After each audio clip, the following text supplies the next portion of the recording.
ዛሬ ከዚህ አስደናቂ መጽሐፍ እንዴት በአጭር ጊዜ ውስጥ ውጤታማ በሆነ መልኩ ብዙ ስራዎችን መስራት የምንችልባቸውን ድብቅ ያልተለመዱ አዲስ መንገዶችን የምንዳስስ ይሆናል። ለሰራው የምትፈልገውን ሁሉ ነገር መስራት የሚያስችል ጊዜ የለም። የሆነ ነገር ላይ ሰዓትህን ማጥፋት ይኖርብሃል። ስለዚህ ወዲያውኑ ማለቅ በሚያስችሉ ወሳኝ ስራዎች ላይ ጊዜህን አፍስስ። ከባዱንና አስቀያሚውን ስራ ቀድመ ስራ። ሁሉም ሰው ጊዜውን ያጠፋል።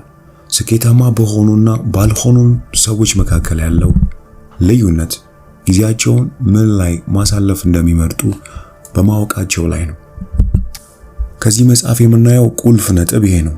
ተቀዳሚ ምርጫዎችህን ለማወቅ አላስፈላጊ ምርጫዎችህን ማወቅ ይኖርብሃል። ተቀዳሚ ምርጫዎችህ ብዙ ጊዜ የምትከውናቸው ቶሎ የምታደርጋቸው ሲሆኑ አላስፈላጊ ምርጫዎች ግን ብዙ የማታደርጋቸውና መታገስ የሚችሉት ናቸው። ጊዜህንና ህይወትህን መቆጣጠር የምትችለው አላስፈላጊ የሆኑ ስራዎችን ለመከወን የምታጠፋውን ጊዜ በመወሰን ነው። በጊዜ አጠቃቀም ውስጥ በጣም ወሳኙ ቃል አይሆንም የሚለው ነው። አለመግባባት እንዳይፈጠር በትህትና ይህንን ቃል በግልጽ በለው። በዓለማችን ላይ እጅግ ባለጠጋ የሆነው ሰው ዋረን ቡፌት በአንድ ወቅት የስኬት ሚስጥር ምንድነው ተብሎ ለተጠየቀው ጥያቄ እንዲህ ሲል መለሰ። ቀላል ነው። በአሁኑ ሰዓት ለማያስፈልገኝ ነገር ሁሉ አይሆንም ወይም ኖ ብዬ እመልሳለሁ። ለህይወት የማይጠቅምህን ነገር ሁሉ ኖ ወይም አይሆንም በል። ቶሎና ሁሌም በለው። ትርፍ ጊዜ እንደሌለ አስተውል። ምንጊዜም አዲስ ነገር ለመስራት አሮጌውን ነገር ሰርተ መጨረስ ወይም ማድረግ ማቆም ይኖርብሃል። መግባት መውጣት ይጠይቃል። ማንሳት ማስቀመጥም ይፈልጋል። ዛሬም እንደተለመደው ከዚህ መጽሐፍ እንዲና መሰል ሐሳቦችን በስፋት አንድ በአንድ የምንዳስስ ይሆናል። በአጭር ጊዜ ብዙ ተግባራትን፣ ብዙ ስራዎችን እንዴት ማከናወን ይቻላል? ይህ በስኬታማ በሆኑና ባልሆኑ ሰዎች መካከል ያለው ትልቅ ልዩነት ነው። ከዚህ መጽሐፍ በኋላ አንተም እንደ ስኬታማ ሰዎች በአጭር ጊዜ ውስጥ እንዴት ብዙ ስራዎችን፣ ተግባሮችን ማከናወን የምትችልባቸውን ድብቅና ሚስጥራዊ መንገዶችን እንዳስሳለን። እንደተለመደው ይህ ቪዲዮ ለብዙዎች መድረስ እንዲችል ቪዲዮውን ላይክ በማድረግ እንጀምር።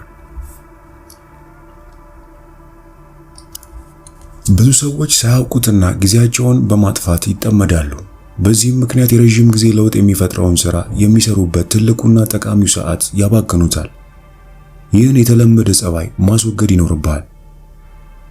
ስራ ሁሌም አውቀህና አልመ ትንሽ ለውጥ ያላቸው ስራዎች ላይ መዘግየት ነው። ይህም ለተሻለውና ብዙ ለውጥ ላለው ስራ በቂ ጊዜ እንዲኖር ያግዛል። ይህንን በዚህ ምሳሌ እንረዳው። በላጤነቱ ወቅት ጎልፍ መጫወት እጅግ የሚወድ አንድ ጓደኛ ነበረኝ። በሳምንቱ 3 እና 4 ጊዜ የጎልፍ ሜዳዎችን ሳይጎበኝ አይቀርም። ከጊዜያት በኋላ ትዳር መሰረተ፣ ልጆች ወለደ። ሆኖም ግን አሁንም ጎልፍ መጫወቱን አልቀነሰም። ይህም ሲቆይ በቤቱም በስራውም ቦታ ላይ ችግር ይፈጥርበት ጀመር። በዚህም ምክንያት ለጎልፍ የሚያጠፋውን ጊዜ በመቀነስ ህይወቱን ወደ ትክክለኛው አቅጣጫ መመለስ ችሏል። ይህም የማያስፈልገውን ወይም ብዙም አስፈላጊ ካልሆነው ተግባር ራስን በመቆጠብ አስፈላጊው ላይ ማተኮር እንዳለብህ ያስተምራል። አላስፈላጊና መተው የምትችላቸውን ተግባራት ለማግኘት ህይወትህንና ስራህን በተደጋጋሚ መቃኘት አለብህ። ይህም ሶሻል ሚዲያ ላይ ከምታጠፋው ጊዜ በመቀነስ ከቤተሰብ ጋር ለማሳለፍ፣ የአካል ብቃት እንቅስቃሴ ለማድረግ፣ ለማንበብና ሌሎች ህይወትህን ፈቀቅ ሊያደርጉ የሚችሉ ተግባራት ላይ ለማተኮር መሞከር አለብህ። የአላስፈላጊ ተግባራት ዝርዝር በማዘጋጀት ጊዜህን የሚበሉብህን ተግባራት አሁኑኑ አስወግድ። ይህ ውሳኔ ብቻውን ጊዜህንና ህይወትህን በቁጥጥር ስር እንድታውል ይረዳሃል። ይህንንም ለማድረግ በቀላሉ ራስህን አሁን በማውቀው መሰረት ይህንን ባልሰራ ኖሮ ደግሜ እሰራው ይሆን ብለህ ጠይቅ። ደግሜ የማትሰራው ከሆነ ለተተወው የተገባው ቀዳሚ ተግባር እርሱ ይሆናል። ግላዊና የሥራ እንቅስቃሴን በማየት ከአሁናዊ ሁኔታ ጋር ገምግመው። ወዲያውኑ የምታስወግደው ቢያንስ አንድ እንቅስቃሴ ለይታ አውጣ። በመቀጠል የምናየው የሃ ለ ሐመሩሃ መ ሰ ዘዴ የሚባለውን ይሆናል። ይህም በአጭር ጊዜ እንዴት ብዙ ስራዎችን ማከናወን የምትችልበትን ሁለተኛው ቁልፍ ሐሳብ ይሆናል። ስራህን ቅደም ብለህ ባቀድክና በቅደም ተከተል ባስቀመጥክ ቁጥር ጊዜህን እጅግ አስፈላጊ የሆኑ ነገሮች ላይ ታሳልፋለህ። አፈጻጸምህ የተቀላጠፈ ይሆናል። የሃ ለ ሐመሩሃ መሰ ዘዴ በየዕለቱ ልትጠቀመው የምትችለው ስኬታማ ተቀዳሚ ተግባራትን የመለያ መንገድ ነው። ይህ መንገድ እጅግ ቀላልና ስኬታማ ስለሆነ በቀላሉ ወደ ምርታማነት የሚያደርስ መንገድ ነው። ለምሳሌ ከዚህ በፊት አንድ መጽሐፍ ላይ በወረቀት ላይ ማሰብ እንዳለብን ተነጋግረናል። የዚህ ዘዴ ሚስጥር ለመተግበር ቀላል ነው። አተገባበሩም እንደሚከተለው ነው። በመጀመሪያ በሚቀጥለው ቀን ማከናወን የሚገቡ ስራዎችን ዝርዝር በወረቀት ላይ አዘጋጅ። በመቀጠል ወደ ተግባር ከመሸጋገር በፊት በእያንዳንዱ ስራ ፊት ለፊት እንደየአስፈላጊነታቸው ሀ ለ ሐመሩሃ መ ሰ ፊደልን አስቀምጥ። እንደ ምሳሌም ፊደል ሀ የምታስቀምጥባቸው ተግባራት በሙሉ ከግብ አንጻር በጣም አስፈላጊዎችና የግድ ልትተገብራቸው የሚገቡ ስራዎች መሆን አለባቸው። እነዚህ ተግባራት በህይወት ላይ ወሳኝ አሉታዊ ወይም አዎንታዊ ተጽዕኖ ያላቸው ናቸው። እነዚህም እጅግ ጠቃሚ የሆነ ደንበኛህን በአንድ ወሳኝ ጉዳይ ማነጋገር ወይም ለአለቃና ለድርጅት ቦርድ የምታቀርበውን ሪፖርት ማጠናቀቅ ሊሆን ይችላል። በዚህ ስር የሚመደቡ ነገሮች እጅግ ወሳኝ ስለሆኑ ልብ ልትላቸው ይገባል። በመቀጠል የምናየው የለ ፊደል ስር የምንመድባቸውን ምናልባት ወይስ ግድ የሚል ስያሜ ሰጥቻቸዋለሁ። በዚህ ስር ስራን መስራት የሚገባ ቢሆንም መለስተኛ ጠቀሜታ ያለው ዝርዝሮች ናቸው። ለምሳሌ ብዙ አስፈላጊ ያልሆነ የስልክ ጥሪ ማድረግ ወይም ያንን ጥሪ መቀበል፣ ኢሜል ማንበብ ሊሆን ይችላል። በዋነኝነት የምትከተለው ነገር ቢኖር በሃ ስር የተዘረዘረው ስራን ሳታጠናቅቅ በፍጹም ወደ ለ ስር ወደ ተዘረዘረው ስራ መሸጋገር የለብህም።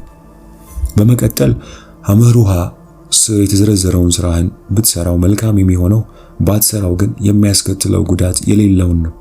ለምሳሌ ለጓደኛ ስልክ መደወል፣ ከስራ ባልደረባህ ጋር ቡና መጠጣት ወይም ምሳ መብላት፣ አሊያም በቢሮ ሰዓት የግል ጉዳይን መፈጸም ሊሆን ይችላል።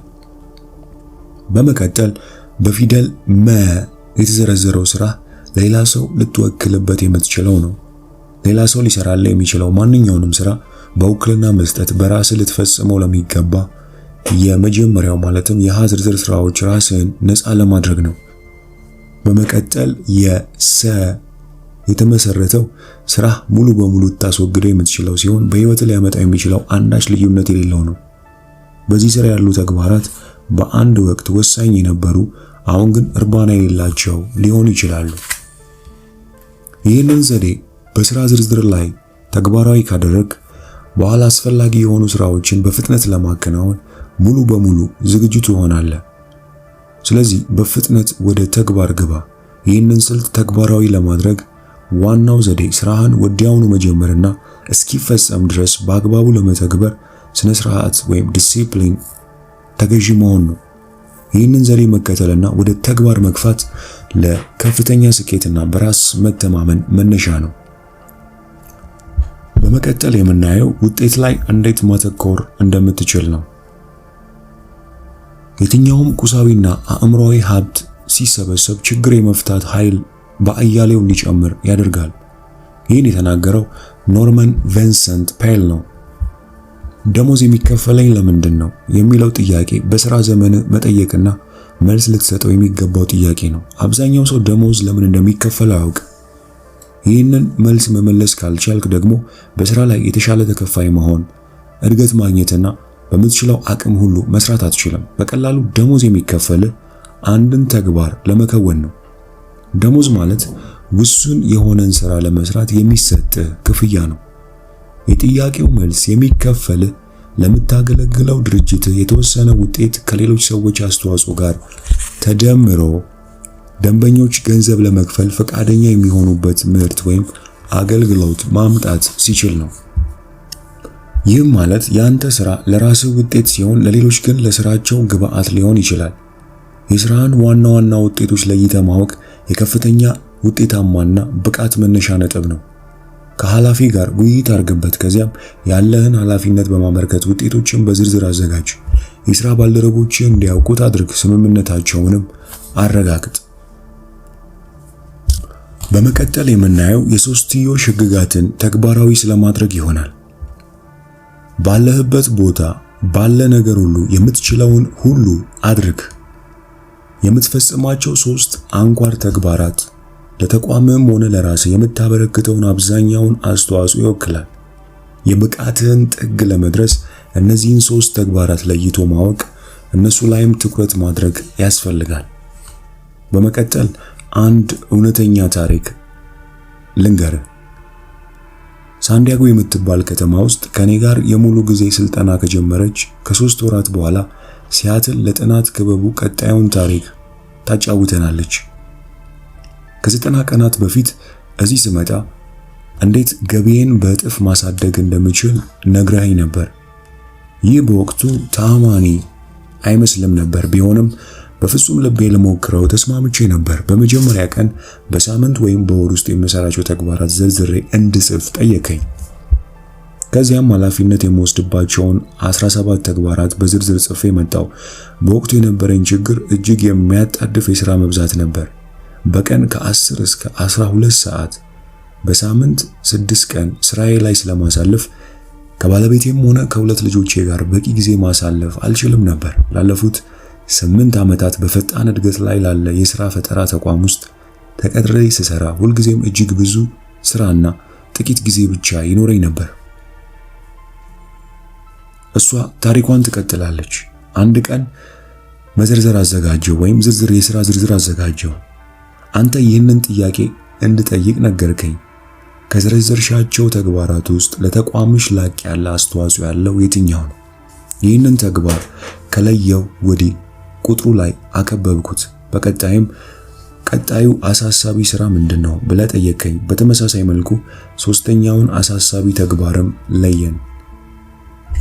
ከዚያም አስደንጋጩን ነገር ነገርከኝ።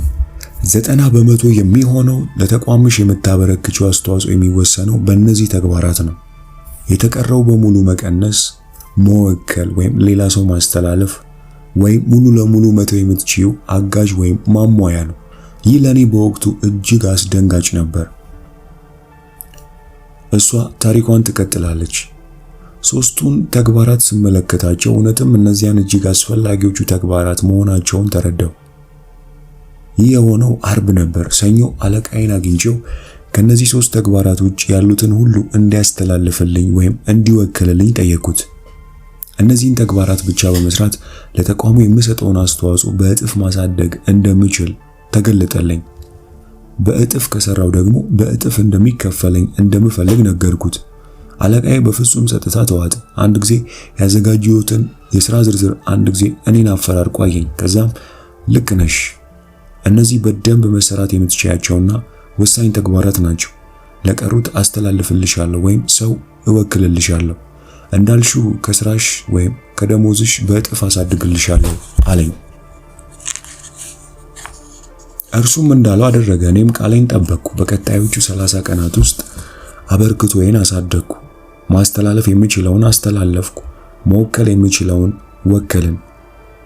8 ዓመት ያህል ሰርቼ ማሳካት ያልቻልኩትን በአንድ ወር ውስጥ ትኩረቴን በወሳኝ 3 ነገሮች ላይ በማድረግ ብቻ ማሳካት ቻልኩ። ይህ ብቻ ሳይሆን ከ10 እስከ 12 ሰዓት የምሰራው ከ5 እስከ 8 ሰዓት ዝቅ በማድረግ ከቤተሰቤ ጋር በቂ ጊዜ ማሳለፍ ቻልኩ። ወሳኝ ተግባራት ላይ ትኩረት ማድረግ ሕይወቴን ለወጠው።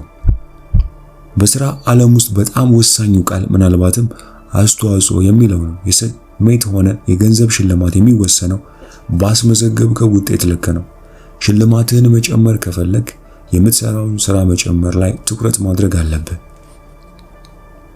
እኔ ለምሳሌ ሰልጣኞችን ሳሰለጥናቸው ከምጠቀመው መንገድ አንዱ ወረቀት እሰጣቸውና በ30 ሰከንድ ውስጥ በሕይወታችሁ እጅግ ወሳኝ የሆኑ 3 ግቦችን ጻፉ እላችኋለሁ። ሰዎች በ30 ሰከንድ ውስጥ የሚሰጡት መልስ በ30 ደቂቃ ወይም በ3 ሰዓት ውስጥ ከሚሰጡት ብዙም አይለይም። ድብቅ አእምሮአችን ይህንን ከመስራት አይቦዝንም።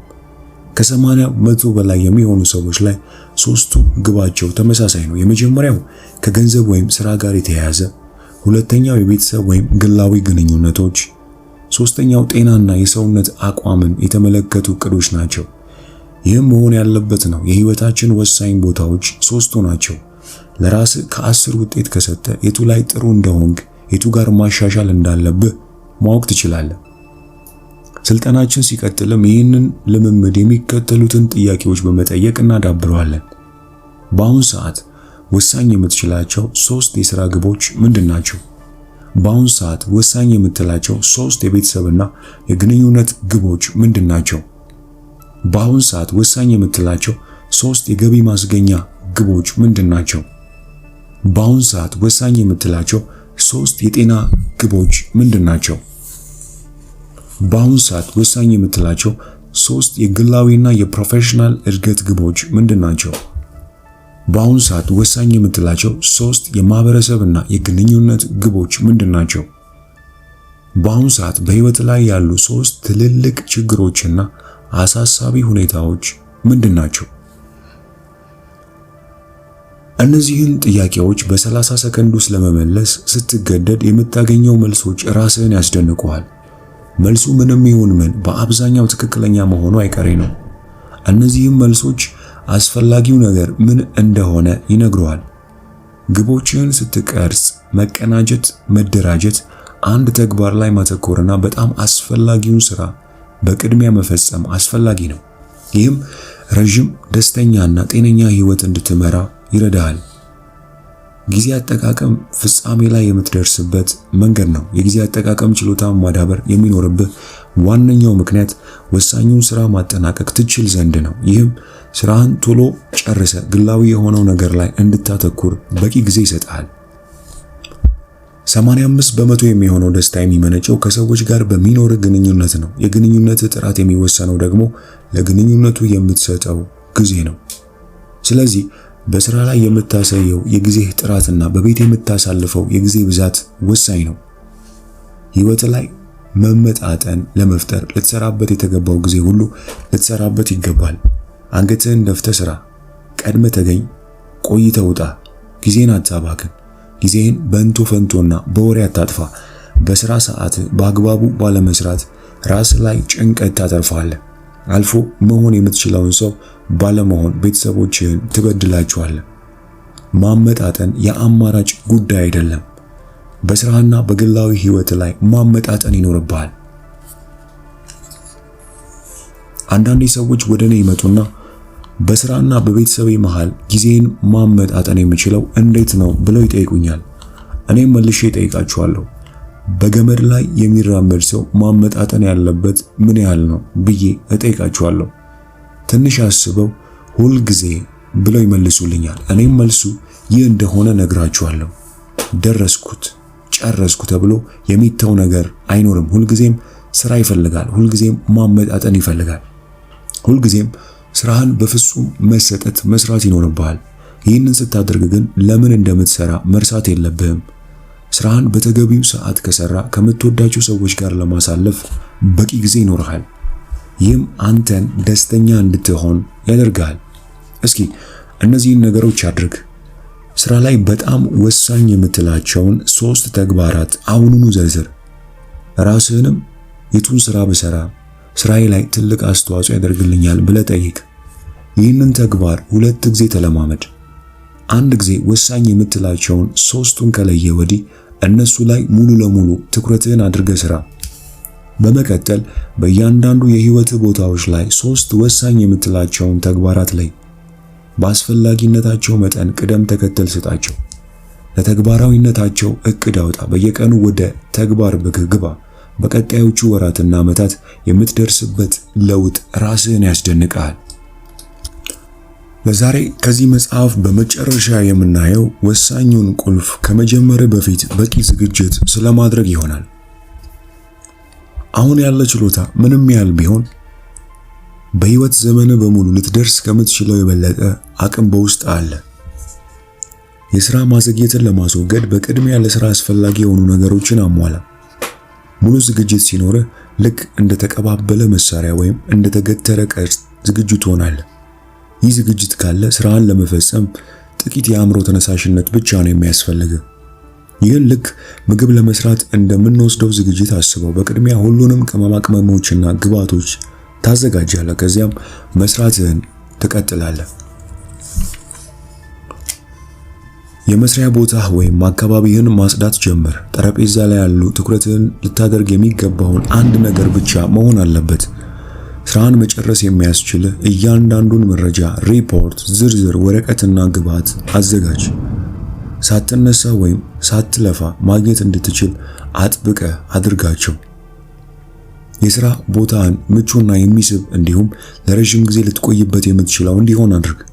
ጀርባህን የሚደግፍና እግርህን በቀጥታ መሬት ላይ እንዲያርፍ የሚያደርግ ምቹ ወንበር አዘጋጅ። ምን እያልኩ ነው? የተመቻቸ የሥራ ቦታ ፍጠር። ስኬታማ ሰዎች ምቹ የሥራ አካባቢን በማዘጋጀት ጊዜ ያጠፋሉ። የሥራ ቦታ ንጹህ፣ የተመቻቸና የተደላደለ በሆነ ቁጥር ወደ ሥራ ለመግባት የሚኖር ዝግጁነት በእጅጉ ይጨምራል። ሰዎች ቀድሞ መዘጋጀት ባለመቻላቸው ምክንያት ምን ያህል መጽሐፍት ሳይጽፉ እንደቀሩ፣ ምን ያህል ዲግሪዎች ሳይሰሩ እንደቀዩ፣ ምን ያህል ሕይወትን የሚቀይሩ ተግባራት ሳያከናውኑ እንደቀሩ ሳስብ ሁሌም እደነቃለሁ። ወደ ህልምህ አቅጣጫ ለመንደርደር አንድ ጊዜ ተገቢውን ዝግጅት ካደረግክ በኋላ ወደ ህልምህ አቅጣጫ ለመንደርደር እጅጉን ቀላል ነው። የመጀመሪያውን ነገር አድርግ። ምንም ይሁን ምን የመጀመሪያውን ተግባር ፈጽመው። የኔ ህግ 80% ፈጽመው ከዚያ ታስተካክለዋለህ የሚል ነው። በመጀመሪያ ፈጽምና አትጠብቅ፣ ወይም ፍጹም እንዲሆን አትጠብቅ። በተደጋጋሚ ወድቀህ ለመነሳት አትፍራ። ያልወሰድካቸው 100 ፈተናዎች ወድቀሃል። ስለዚህ ዝግጅትህን እንደጨረስክ የመጀመሪያውን እርምጃ ለመራመድ ተነሳሽነት ይኑርህ። የመጀመሪያውን እርምጃ ተራመድ። ሁሉም ነገር በፊትህ አዘጋጅተህ ስትጨርስ ለመስራት አታመንታ። ራስን ስኬታማ እንደሆንክ አድርገህ ቁጠረው። ራስን ወደ ስራ እንግባ በለው። አንዴ ከጀመርክ ወዲህ እስኪያልቅ ድረስ አታቁም፣ ቀጥልበት። ስለዚህ የመስሪያ ቦታህን ወይም የሥራ ቦታህን፣ የመኖሪያ ቤት ጠረጴዛህን በደንብ ተመልከተው። ራስን እንዲህ በለው፣ እንደዚህ አይነት ቦታ የሚሰራው ምን አይነት ሰው ነው ብለህ ጠይቅ። የመስሪያ ቦታ በጠራ በተስተካከለ ቁጥር ይበልጥ ስኬታማ፣ ምርታማና በራስ የምትተማመን ሰው ትሆናለህ። ቢሮህን ወይም የመስሪያ ቦታህን አጽዳ። ይህም የሥራህን ጥራት በእጅጉ ያስተካክለዋል። ዛሬም እንደተለመደው በአጭር ጊዜ ውስጥ እንዴት ብዙ ስራዎችን መስራት እንደሚቻል ከማሰብ ከማቀድና እንዲሁ ዝም ብሎ ከመመኘት ባለፈ እንዴት አንድ በአንድ ነገሮችን ወደ ተግባር ህልማችሁንም ወደ እውን ማድረግ የምትችሉባቸውን ጠቃሚ ቁልፎች አይተናል። ይህ መጽሐፍ እኔ በግሌ በእጅጉ የጠቀመኝና ውጤታማ እንደሆን በእጅጉ የረዳኝ መጽሐፍ ነው። መጽሐፉን ሙሉ በአማርኛ የምትፈልጉ ብቻ እንደተለመደው ከታች ባለው የቴሌግራም ሊንክ አድራሻ ጻፉልኝ። ይህ እጅግ በጣም ጠቃሚ የሆነ ቪዲዮ ለብዙዎች ተደራሽ እንዲችል ቪዲዮውን ላይክ በማድረግ ለሌሎች ወዳጅ ዘመዶቻችን ሼር በማድረግ ዕውቀቱን እናጋራ። ይህንን አስደናቂ የዕውቀት ቤተሰብ ደግሞ ሰብስክራይብ በማድረግ እንድትቀላቀሉ እንጋብዛችኋለሁ። በሚቀጥለው ጊዜ እንዲህ አይነት መሰል ህይወት ለዋጭ መጽሐፎችን ወደ እናንተ ይዤ የምመጣ ይሆናል። እስከዛው ግን ቸርን ሰንብት።